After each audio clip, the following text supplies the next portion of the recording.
we're looking at Planet Calgary and the designation of our different roads throughout the system. And we've identified Memorial Drive in this area from Centre Street west to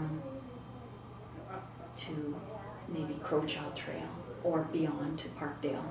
And we're also looking at Elbow Drive as being parkways. And parkways will have a different designation than a major. And there'll be more tree-lined streets, quieter, slower traffic, and generally areas by rivers, major amenities, parks, and that sort of thing. And so they're, with Memorial Drive, we're recognizing the history of Memorial Drive. It has a really important history, and we've lost that over time. We're trying to reinstill that history with the improvements that we're putting along the drive. We're replanting clones from the original trees. We're putting in treed medians. There used to be trees down the center of Memorial Drive, and we've lost them over time. There's a recognition of the purpose of it, which is back to the memorialization of First World War soldiers. And that's reflected in the poem in Flanders Fields, and that's in the banners. So if you look at the final project, the drawings of the final project, it's going to be a really beautiful drive. And in the median, we are planting poppies, and it will culminate in a memorial plaza in the intersection of Memorial Drive and 10th Street by the Fire Hall, a major memorial plaza. It will be quite moving and lovely. Certainly the drawings are. So looking at what other cities have done with their strolls, their pedestrian strolls, that are hugely successful, we thought that Memorial Drive would be a perfect way to test this in Calgary. So we chose the 4 slowest weekends of the year in August. That's usually when traffic is pretty slow.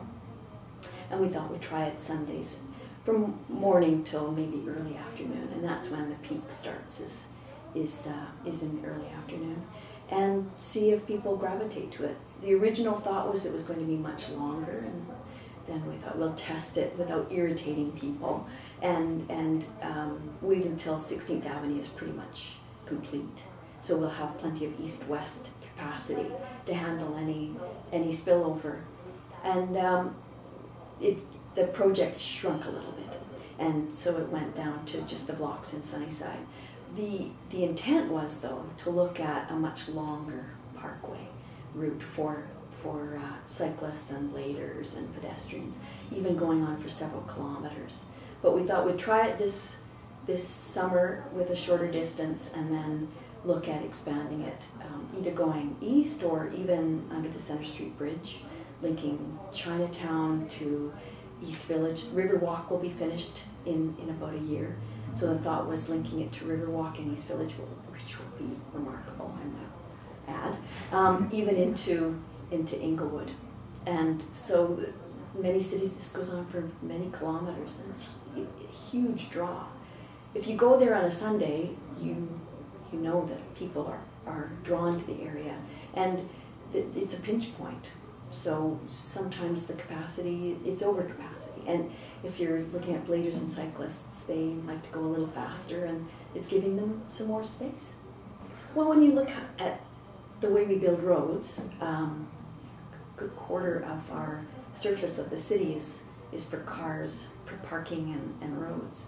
But they're all for capacity. So the shopping centers, they build for Christmas capacity for their parking lots, and our roads are built for rush hour. The rest of the time, there's lots of capacity, and we could share a little bit of that capacity for other users. And it's a progression, I think it's a maturation of a city to look at these options. Now, some people are saying this isn't the road to try it on.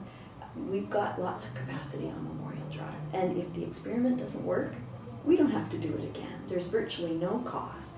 We've got the community on side, the BRZ's interested in how this can link to their business community, and why not give it a try?